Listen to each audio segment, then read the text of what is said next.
Selamat datang di channel Alur Donghua. Sebelum menonton, silahkan subscribe, biar Mimin tambah semangat update-nya. Serangan semua atau tidak sama sekali dari Yang Mulia Taiyu, kemunculan kembali leluhur agung surga abadi. Cahaya cemerlang terakhir dalam hidup mereka tidak hanya gagal memberikan secercah harapan bagi alam dewa surga abadi, tetapi juga menunjukkan betapa menakutkannya orang-orang iblis di wilayah utara. Bahkan tindakan terakhir yang pahit dan tragis dari leluhur agung surga abadi, ketika dia mencoba meledakkan pembuluh darahnya yang dalam, telah direduksi menjadi lelucon yang tidak efektif di bawah kekuatan tiga leluhur Yama. Yan Wan, Yan Tu, dan Yan Tri. Ketiga tetua yang menakutkan ini praktis membuat surga abadi tidak berdaya. Mereka telah mengambil legenda wilayah ilahi timur dan menggosokkannya ke tanah. Mulai hari ini dan seterusnya, mereka akan muncul dalam mimpi buruk praktisi yang tak terhitung jumlahnya. Zhou Suzi perlahan berdiri di luar alam surga abadi. Dia tidak bereaksi keras atas meninggalnya leluhurnya yang agung.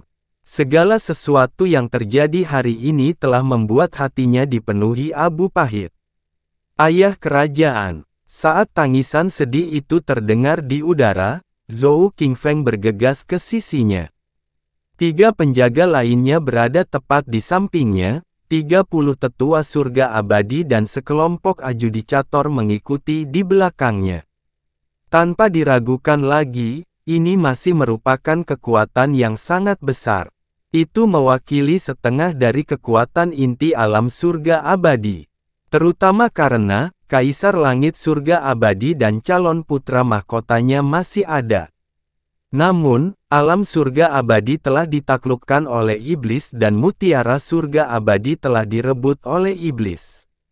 Mereka masih hidup, namun fondasi dan semangat mereka telah hancur dan terkubur. Tuanku, apakah kita masih bergegas kembali ke surga abadi? Seorang penjaga bertanya padanya. Ketika dia mengucapkan kata-kata itu, tidak ada perlawanan tersisa di dalamnya. Yang ada hanyalah kesedihan yang teredam, dan sedikit keputusasaan. Klan mereka, keluarga mereka, keturunan mereka. Mengapa Raja Brahma, Dewa Bulan, Dewa Bintang, dan atap suci tidak mengirim siapapun untuk memperkuat kita? Apakah orang-orang iblis juga menyerang mereka? Zhou Qingfeng berseru dengan suara penuh kebencian dan ketakutan.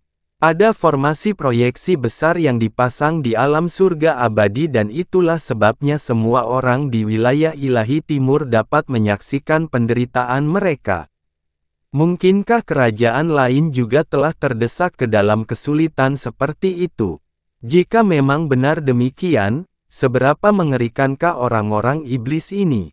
Ayo pergi. Zhou Suzi melihat ke kejauhan dengan mata tak bernyawa. Kemana kita akan pergi? Zhou Lifeng bertanya. Saat dia menatap ke kejauhan, jarak yang membentang lebih dari beberapa alam bintang, bibir Zhou Suzi bergetar sebelum dia berbisik, alam Dewa Naga. Kami akan pergi ke wilayah ilahi barat. Alam Dewa Naga, kata Zhou Suzi perlahan sambil mengarahkan pandangannya ke arah barat. Mereka tidak bisa lagi kembali ke alam surga abadi. Ini adalah pilihan terbaik yang bisa dia pikirkan dalam keputusasaannya. Dia tidak merasakan keinginannya diganggu sama sekali. Tidak sedikit pun. Tidak peduli seberapa kuatnya iblis, mereka tidak akan berani menyentuh wilayah ilahi barat. Raja Naga dan saya selalu akur, jadi itu adalah tempat terbaik bagi kami untuk pulih, kata Zhou Suzi sambil menghela nafas panjang dan dalam. Begitu kesedihan, kebencian, dan rasa sakit seseorang telah mencapai batasnya, satu-satunya hal yang tersisa hanyalah kehampaan yang membuat putus asa. Mengandalkan amal orang lain, adalah penjaga yang telah angkat bicara menghentikan kalimatnya di tengah jalan dan memalingkan wajahnya ke samping. Dia tidak tahan untuk melanjutkan. Sehari sebelumnya, mereka masih menjadi penjaga yang berdiri di puncak kekuasaan. Tapi hari ini, mereka benar-benar harus meninggalkan rumah leluhur mereka dan bergantung pada amal dari alam lain. Terlebih lagi, sebuah bencana sedang melanda wilayah ilahi timur, jadi mereka pasti akan dianggap sebagai orang berdosa jika mereka pergi begitu saja, meskipun itu untuk melestarikan apa yang tersisa dari mereka. Mengingat keadaan ini, mereka lebih memilih bergegas kembali ke surga abadi dan mempertaruhkan tubuh dan kekuatan mereka saat mereka bertarung sampai akhir melawan orang-orang iblis ini. Heh, tawa menyedihkan keluar dari mulut Zhou Suzi. Dia berkata, tanah air leluhur kita dan mutiara surga abadi telah hilang, jadi apa yang tersisa?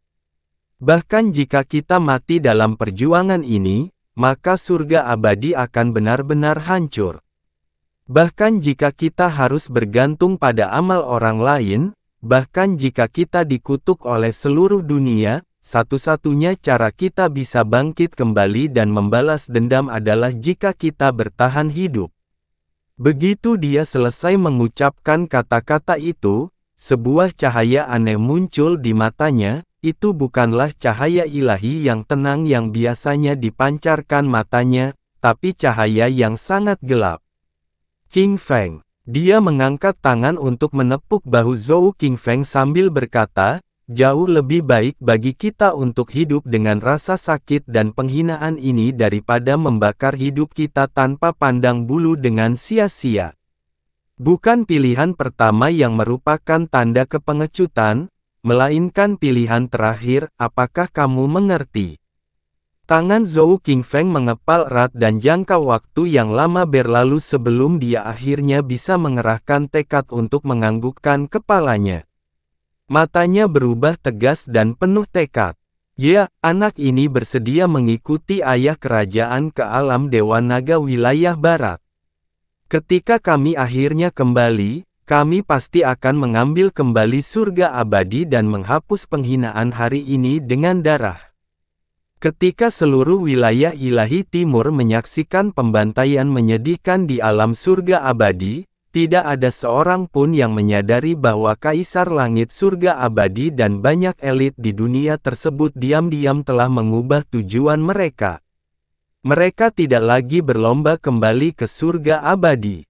Sebaliknya, mereka menyembunyikan tubuh dan aura mereka dan menuju ke wilayah ilahi barat, menghindari indera dan mata orang-orang iblis dan praktisi mendalam di wilayah ilahi timur. Di lokasi lain, Qi Wuyao perlahan mengangkat kepalanya saat cahaya aneh dan misterius muncul di kedalaman matanya. Saat ini, dia menerima transmisi suara dari salah satu penyihirnya. Tuan, situasi di Snow Song Realm telah berubah.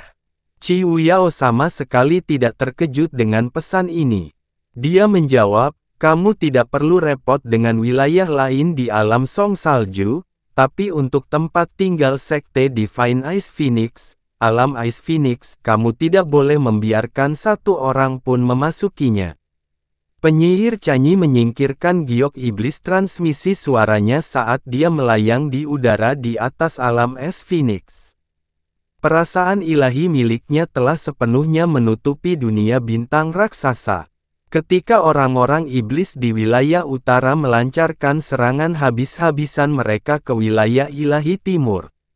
Dia telah diberi misi yang agak istimewa, dan ini adalah satu-satunya misi yang ditugaskan padanya. Lindungi sekte Divine Ice Phoenix. Karena Qi Wuyao tahu bahwa ini adalah satu-satunya tempat di wilayah ilahi timur yang masih dianggap Yun Ce sebagai tanah suci. Dia tentu tidak akan membiarkan hal itu diinjak-injak. Pembantaian terus berlanjut di alam surga abadi, tetapi proyeksi formasi mendalam terus bersinar. Laporan tentang pertempuran yang terjadi di dunia bintang lain terus berdatangan, tapi Yun Ce tidak mengambil tindakan apapun. Faktanya, sepertinya dia sedang menunggu sesuatu. Qianying, Yun Ce tiba-tiba berkata, apakah ada pergerakan dari alam Dewa Naga? Tidak. Qianye Yinger menggelengkan kepalanya sambil meliriknya ke samping. Yunce tidak menjawab, tapi alisnya mulai menyatu erat. Mengingat obsesi Raja Naga yang tidak normal terhadap Sensi, Yunce berpikir bahwa dia pasti akan meninggalkan segalanya dan bergegas ke wilayah ilahi timur untuk memperlihatkan taringnya padanya saat dia muncul. Sensi adalah satu-satunya orang yang dapat menyebabkan Raja Naga bertindak tidak rasional. Namun keadaan saat ini tidak seperti yang dia bayangkan. Namun, kami memang mendengar rumor yang tidak dapat diverifikasi dari wilayah ilahi barat, lanjut Qianye Yinger. Raja Naga sudah cukup lama tidak terlihat di alam Dewa Naga dan bisikan mengatakan bahwa dia sedang mengasingkan diri. Pengasingan, kata Yunce sambil menyeringai menghina. Suaranya gelap dan dingin saat dia melanjutkan, apakah dia masih perlu melakukan itu? Sosok Fen Daoqi muncul di belakang Yunce. Dia berlutut di hadapannya dan berkata, "Yang mulia, kami akan segera membersihkan tempat ini dari semua anjing di surga abadi, tetapi ada beberapa dari mereka yang berhasil melarikan diri. Apakah kita membagi sebagian kekuatan kita untuk menghadapinya?" "Sekarang bukan waktunya membagi kekuatan kita," jawab Yunce dengan suara berat. "Namun, setelah situasinya stabil, kita harus menyingkirkan semua sisa surga abadi. Hal ini terutama berlaku untuk kerabat dan keturunan Kaisar Langit Surga Abadi. Tidak ada seorang pun yang luput. Saya tidak ingin membuat Fen Juechen lagi." Kepala Fen Daoqi tersentak ke atas, keterkejutan dan keheranan terlihat jelas di wajahnya.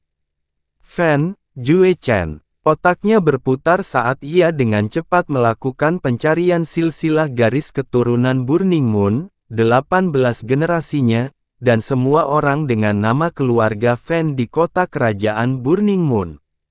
Setelah pikirannya melewati bayi terakhir dengan nama keluarga Fen, seseorang yang bahkan tinggal di luar ibu kota kerajaan, dia masih tidak dapat mengingat siapapun dengan nama Fen Juechen.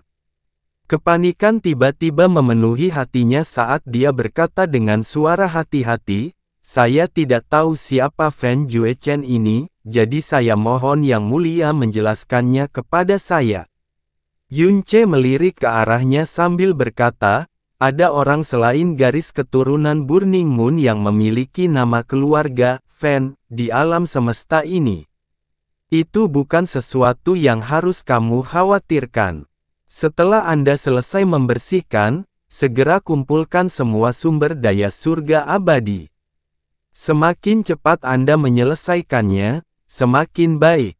"Ya, Daoqi ini pergi." Fen Daoqi segera menghela nafas lega sebelum mundur secepat yang dia bisa. Cahaya hitam muncul di mata Yunce saat ini. Transmisi suara yang dia tunggu-tunggu akhirnya tiba. "Yang Mulia, saya telah menyelesaikan misi yang Anda berikan kepada saya di alam Dewa Bulan." Penyihir Hua Jin berada di wilayah bintang yang jauh. Dia saat ini berada tepat di luar alam Dewa Bulan dan tubuhnya telah menyatu dengan kegelapan. Ketika dia melakukan transmisi suara ke Yunce, dia mengangkat tangan kirinya. Sebuah penghalang khusus yang tidak terlihat dan tidak memiliki aura segera melayang dari tangannya. Sebuah penghalang sempurna. Ketika Yunce dan Qianye Yinger menemukan sumsum ilahi yang belum dijinakkan, sumsum itu juga disembunyikan di dalam penghalang tak bernoda. Isolasi mutlak dan kurangnya aura, jika bukan karena mutiara racun langit, Yunce tidak akan pernah bisa menemukan keberadaan sumsum ilahi liar itu. Tidak diragukan lagi, sangat sulit untuk membentuk penghalang sempurna ini. Namun, jika alam Dewa Langit Jernih dapat menciptakannya pada masa lalu, alam pencuri jiwa secara alami memiliki sarana untuk menciptakannya juga. Terlebih lagi, penghalang tak bernoda di tangan Hua Jin 100 kali lebih besar dibandingkan dengan penghalang tak bernoda yang menyembunyikan sumsum ilahi liar. Alam pencuri jiwa tidak diragukan lagi telah membayar harga yang sangat mahal untuk membangun penghalang tak bernoda yang begitu besar. Dan penghalang tak bernoda ini tidak terhubung secara spiritual dengan Qiu Yao, melainkan terhubung dengan Yun Ce. Sangat bagus. Senyum tipis muncul di wajah Yun Ce tapi suaranya dalam dan berat. Dia segera melihat ke arah Qianye Yinger. Qianying, pancing Kaisar Dewa Bulan keluar. Qianye Yinger adalah orang yang paling dibenci Kaisar Dewa Bulan dalam hidupnya, jadi tidak ada umpan yang lebih baik darinya. Haruskah aku membawanya? Qianye Yinger melirik Yan Wan, Yan Tu, dan Yan Tri. Tidak perlu. Mungkin karena dialah yang menusukkan pedang ke dada Xia King Yue, atau mungkin ada alasan rumit lainnya, tapi Yun Ce tidak menjelaskannya sendiri. Tubuhnya sudah terangkat ke udara ketika dia memberikan penolakan belak-belakan itu dan dia segera terbang menuju wilayah bintang yang luas. Ketika wilayah ilahi timur mengalami kekacauan, tidak ada seorang pun yang menyadari bahwa kekacauan lain juga terjadi di alam Holy Efes. BOOOM. Sebuah ledakan yang mengguncang bumi mengguncang udara tanpa peringatan apapun saat atap aula besar Sekte Holy Efes pecah. Dua orang menembak melalui lubang yang mereka buat.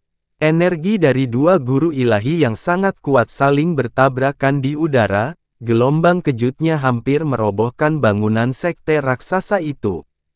Seluruh sekte telah terguncang dan banyak orang berkumpul untuk menyaksikan keributan tersebut. Di udara jauh di atas mereka, Peri Guxi, orang terkuat di wilayah ilahi timur yang bukan milik kerajaan, tampak setenang air. Matanya dingin dan tajam, tapi cahaya rumit berkedip di dalamnya. Yang cukup mengejutkan, dia sebenarnya berhadapan dengan kakak laki-lakinya sendiri, Raja Alam Efes Suci Luo Shangchen.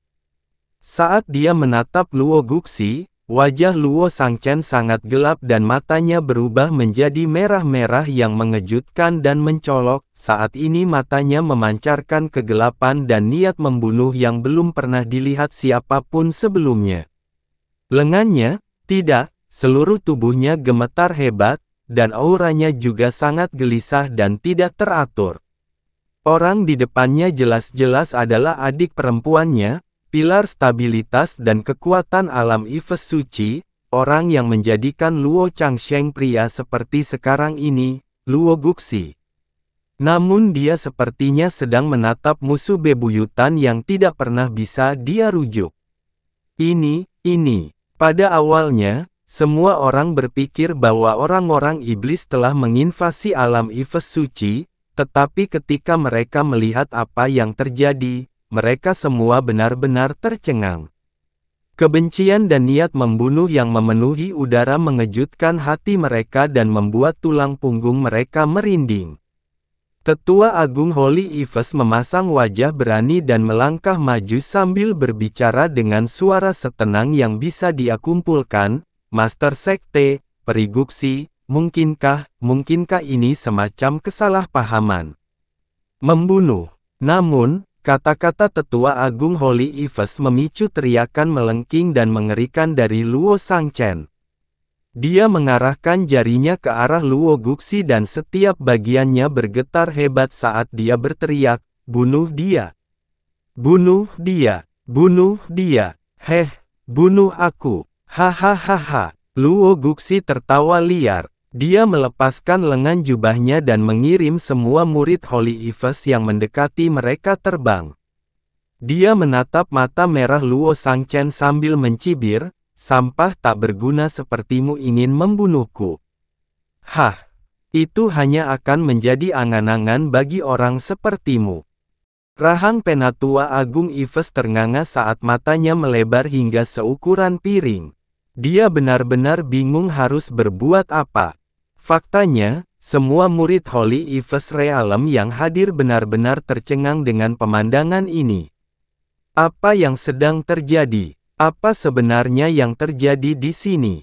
Mereka telah mengadakan pertemuan besar sekte sehari sebelumnya ketika mereka mendiskusikan apakah mereka harus melakukan perjalanan ke utara untuk menekan wabah setan dan meningkatkan reputasi Holy Evers. Jadi mengapa mereka tiba-tiba mulai bertarung hari ini? Mereka pada akhirnya masih saudara-saudara, jadi seharusnya tidak ada dendam yang tidak terselesaikan di antara mereka. Tapi Raja Realem Holy Evers yang mulia sepertinya kehilangan akal sehatnya tepat di depan mata mereka. Pada saat ini, aura yang akrab dengan semua orang mendekat dengan cepat. Luo Changsheng, ketika dia tiba dan melihat kebencian dan niat membunuh berputar-putar di sekitar Luo Sangchen dan Luo Guxi, tanggapan pertamanya bukanlah menghentikan mereka, menanyakan apa yang terjadi, atau menghalangi mereka. Sebaliknya, dia tiba-tiba membeku di tempatnya. Matanya, yang biasanya selembut bulan dan setenang air, sebenarnya gemetar dan getarannya semakin bertambah hebat. Changsheng, kamu datang. Tetua agung dari alam Evers suci tampak seolah-olah dia telah melihat penyelamatnya. Dia buru-buru berkata, ayo cepat. Datanglah dengan cepat dan beritahu ayah dan tuan kerajaanmu, Ter. Saat dia berbicara, dia tiba-tiba menyadari sikap Luo Changsheng yang sangat tidak normal. Suara Luo Sangchen yang serak dan tersedak darah terdengar di belakangnya, dipenuhi dengan rasa sakit dan kesedihan yang mendalam. Dia bukan Changhengsheng. Dia bukan Luo Changsheng. Semua orang di alam Holy Evers berpaling ke arah Luo Changsheng. Mata mereka tetap tertuju padanya saat mereka memastikan energi kehidupannya yang jelas dan familiar berulang kali. Setelah memeriksa aura energi dan jiwanya yang dalam, semuanya memiliki satu kesimpulan, dan itu adalah orang ini jelas merupakan kebanggaan dan kegembiraan sekte kami, Luo Changsheng. Tetua Agung Holy Evers membeku di tempatnya. Tatapannya beralih ke Luo Changsheng, Luo Sangchen, dan Luo Guxi tanpa henti dan dia benar-benar bingung harus berbuat apa. Setelah melihat keadaan Luo Changsheng yang jelas-jelas tidak normal, ekspresi Luo Guxi berubah. Rasa dingin dan kekuatan angkuh yang terpancar dari tubuhnya menjadi semakin berkurang dan kebingungan serta kepanikan merayapi auranya. Changsheng, ini tidak ada hubungannya denganmu. Master, saat dia mengucapkan kata itu, matanya tetap tertuju pada Luo Guxi. Ini adalah tuannya, bibinya, orang yang paling dia hargai. Katakan padaku bahwa semua ini tidak nyata. Tidak ada semua ini yang nyata. Luo Guxi merasakan napasnya tercekat di tenggorokannya, selain saat dia kalah dari Yun Che di puncak Confederate God Stage, dia belum pernah melihat mata Luo Changsheng terlihat begitu bingung sebelumnya. Saat itu, usianya masih muda. Tapi setelah dia melewati 3000 tahun di alam surga abadi, dia menjadi jauh lebih bijaksana daripada saat itu, jadi satu-satunya alasan yang mungkin untuk kondisinya saat ini adalah karena dia juga telah mengetahui kebenarannya. Petoy, Luo Guxi tidak tahu bagaimana menjawab pertanyaan Luo Changsheng, tapi Luo Sangchen malah menjawabnya. Suaranya yang marah dipenuhi dengan kebencian dan niat membunuh dan suaranya bergetar saat dia menunjuk ke arah Luo Changsheng. Kamu, anjing bajingan. Kamu telah bersekongkol dengan wanita jalang ini untuk menipuku selama bertahun-tahun, tapi kamu masih bertingkah bodoh. Semua orang tahu bahwa Luo Changsheng adalah putra yang paling disayangi dan dihargai Luo Sangchen. Dia adalah biji matanya, satu-satunya hal yang paling dia banggakan. Oleh karena itu, ketika mereka secara pribadi mendengarnya menyebut Luo Changsheng sebagai anjing bajingan, semua penghuni alam Evers suci yang berada dalam jarak pendengaran merasa seolah-olah kepala mereka telah dipukuli dengan tongkat yang berat. Mereka semua tercengang dan terguncang oleh kata-kata itu. Tubuh Luo Changsheng bergoyang dan wajahnya berubah pucat pasi. Dua kata anjing bajingan dengan keras mencabut tali jiwa Luo Guxi saat mereka menggali jauh ke dalam kenangan menyakitkan yang tidak ingin dia ingat lagi. Kepalanya berputar dengan keras saat dia menatap tajam ke arah Luo Shangchen. Sekarang kenangan menyakitkan di masa lalu telah dibuka, emosi kompleks dan rasa bersalah yang membanjiri hatinya benar-benar hilang. Satu-satunya yang tersisa hanyalah perasaan benci dan tekad yang mendalam. Luo Shangchen, bukankah kamu terus bertanya padaku apa yang terjadi dengan Changsheng-mu tadi? Dia mulai tertawa dan tawanya sangat dingin dan menyeramkan. Konyol sekali, benar-benar konyol. Sejak kapan kamu punya Changsheng? Changsheng adalah nama yang saya pilih. Hidupnya adalah sesuatu yang saya bawa ke dunia ini, kultivasinya dibimbing oleh saya secara pribadi. Dari ujung kepala hingga ujung kaki, dari awal hingga akhir, dia tidak pernah ada hubungannya denganmu. Adapun putramu yang menyedihkan dan menyedihkan itu, dia pergi menemani ibunya yang menyedihkan itu sejak lama. Maksudku, bagaimana aku bisa membiarkan dia hidup? Kata-kata Luo Guxi meledak seperti guntur yang memekakkan telinga di telinga semua orang, menyebabkan keterkejutan langsung muncul di wajah yang tak terhitung jumlahnya.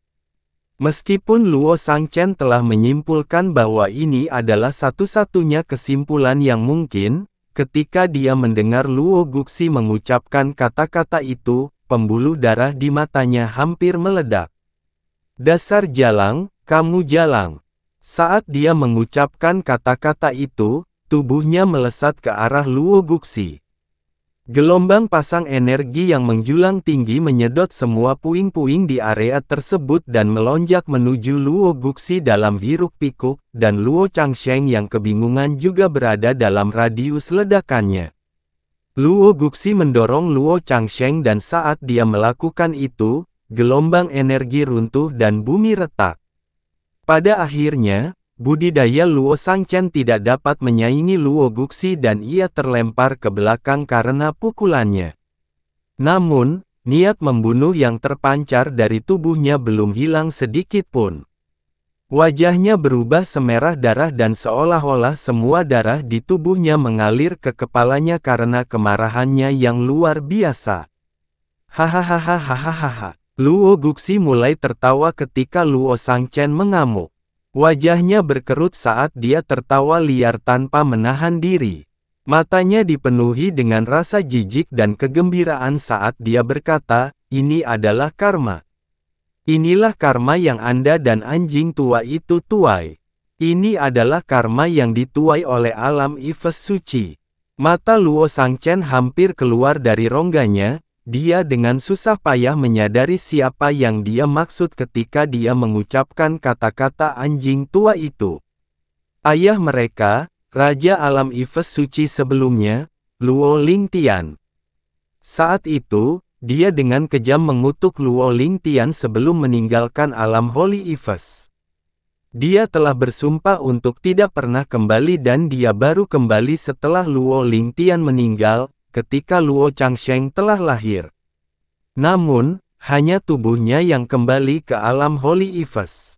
Hatinya masih tertutup terhadap mereka dan dia tidak mengizinkan Luo Shangchen memasukkan kembali namanya ke dalam daftar keluarga. Luo Shangchen selalu berpikir bahwa sumpah berbisa yang dia ucapkan bertahun-tahun yang lalu dan tanda rasa malu yang tidak dapat dihapuskan adalah alasan mengapa dia bersikeras. Baru hari ini dia tahu. Mungkinkah semua yang telah kamu lakukan sebenarnya sebenarnya demi, mata Luo Shangchen hampir keluar dari rongganya saat dia menatap Luo Guxi. Auranya berada dalam kekacauan dan kebingungan sehingga sulit baginya untuk berbicara. Ning dan Xing, apakah kamu masih ingat nama ini? Suara Luo Guxi menjadi serius saat rasa sakit yang mendalam melintasi wajahnya yang bengkok. Tawa menyedihkan keluar dari tenggorokannya. Tidak, kamu pasti tidak akan bisa mengingatnya. Lagi pula, kamu sangat menghormati dirimu sendiri sehingga satu-satunya orang yang kamu anggap layak adalah raja kerajaan dan kaisar dewa. Jadi bagaimana mungkin kamu bisa mengingat namanya? Bahkan ketika kamu membunuhnya bertahun-tahun yang lalu, itu adalah tindakan yang merendahkan martabatmu, sesuatu yang akan mengotori tanganmu. Ketika Luo Guxi mengucapkan nama Ning Danxing, ekspresi wajah semua tetua Holy Eves berubah drastis. Luo Guxi telah bersumpah dengan sumpah serapah ketika dia meninggalkan alam Eves suci bertahun-tahun yang lalu, dan alam Eves suci telah menutup alasan sebenarnya kepergiannya. Tidak ada seorang pun yang berani menyebutkannya, tetapi orang-orang yang pernah melewati masa itu tidak akan pernah melupakannya. Luo Guxi adalah putri terberkati yang dianugerahkan kepada alam Holy Eves oleh surga. Dia menunjukkan bakat yang sangat tinggi sejak dia masih kecil dan seluruh sekte memandangnya sebagai harta yang berharga. Faktanya, ekspektasi mereka terhadapnya bahkan melebihi ekspektasi Luo Shangchen, yang saat itu adalah tuan muda sekte tersebut. Namun, putri nomor satu di alam Eves suci, seseorang dengan lingkaran cahaya cemerlang dan masa depan tanpa batas, sebenarnya jatuh cinta pada seorang pelukis dari alam bintang rendah.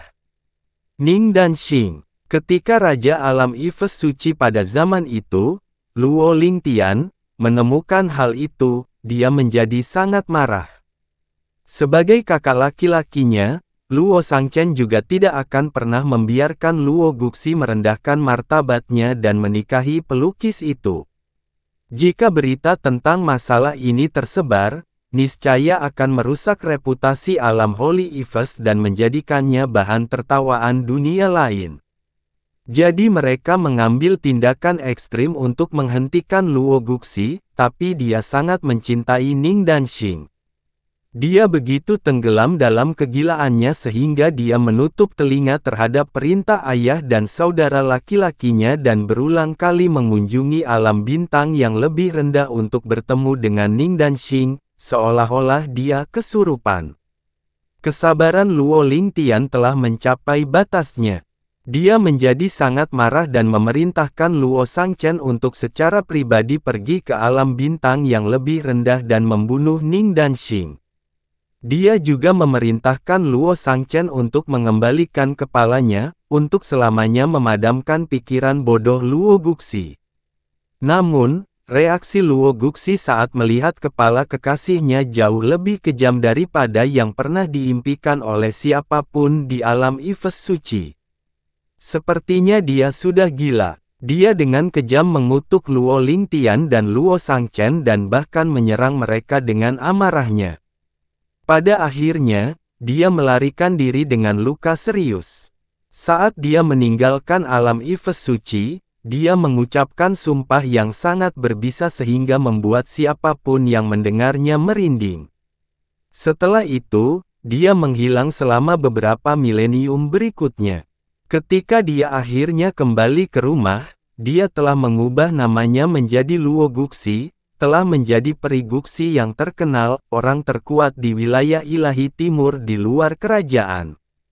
Dia telah memfokuskan seluruh energinya pada Luo Changsheng sejak dia kembali dan dia tidak memperhatikan urusan alam Eves suci. Kamu, seluruh tubuh Luo Shangchen bergetar hebat. Dasar perempuan gila, dasar perempuan gila. Kembalinya Luo Guxi dan kelahiran Luo Changsheng, peristiwa yang terjadi hampir bersamaan, dipandang sebagai berkah ganda baik oleh dia maupun alam Holy Eves. Selama beberapa tahun terakhir, dia telah mencoba yang terbaik untuk memperbaiki hubungannya dengan dia dan cintanya yang penuh kasih sayang pada Luo Changsheng adalah hal yang paling menghiburnya selama beberapa dekade terakhir. Namun ternyata, semuanya bohong. Ingatan tentang petani itu masih jelas di benaknya meski bertahun-tahun telah berlalu. Dia masih terkubur dalam kebencian masa lalu. Benar, aku gila, kata Luo Guxi dengan suara yang sama menyeramkan dan sedih. Tapi kaulah yang membuatku menjadi gila ini. Apakah kamu tidak ingin mengetahui kebenarannya? Baiklah, kalau begitu biarkan aku menceritakan semuanya padamu. Karena ini adalah hadiah yang selalu kuinginkan untukmu. Dia mengulurkan tangan dan meraih lengan baju Luo Changsheng. Senyumannya berubah menjadi jelek dan jelek saat dia berkata, "Mengapa kamu tidak menebak anak siapa sebenarnya yang bernama umur panjang?" Wajah Luo Changsheng menjadi lebih putih. "Siapa? Siapa?" Luo Sangchen berkata dengan suara gemetar saat matanya menatap ke arah Luo Changsheng. "Dia adalah anak Danxing, dia adalah anak yang kumiliki bersamanya." Luo Guxi meraung dengan suara rendah. Hehehe, Luo Sangchen tertawa meskipun dia marah. "Kamu benar-benar gila." Suara Luo Guxi berubah dalam dan dingin dan setiap kata yang dia ucapkan dipenuhi dengan kebencian, ketika Anda membunuh Danxing bertahun-tahun yang lalu. Setelah meninggalkan alam Holy Eves yang kotor ini, saya mencoba segala cara yang saya bisa untuk menghentikan pertumbuhan bayi dan menyegelnya di dalam rahim saya. Akhirnya saya berhasil. Setelah itu, saya mulai berkultivasi dan mengumpulkan kekuatan dengan segala cara, tidak ada yang tidak akan saya lakukan untuk mendapatkan kekuatan. Tahukah kamu bagaimana aku harus hidup selama tahun-tahun itu? Apakah kamu tahu seberapa besar kebencian dan rasa sakit yang aku rasakan ketika aku menerima kabar kematian anjing tua Luo Lingtian itu? Karena dia sebenarnya tidak menungguku untuk menghabisinya secara pribadi. Namun, 40 tahun yang lalu, saya mengetahui kehamilan istri Anda yang sebenarnya, jadi saya akhirnya membiarkan bayi di dalam rahim saya tumbuh dan saya melahirkan Danxing dan anak saya. Setelah itu, saya secara pribadi mengirimkan ibu dan anak tersebut, dan biarkan anak Danxing menggantikannya. Hehe, hahaha. Penglihatan Luo Sangchen menjadi hitam sesaat dan bibirnya yang bergetar berubah menjadi warna ungu yang mengejutkan. "Kamu juga bertanggung jawab atas kematian Ziyu. Dia pantas mati." Luo Guxi berteriak.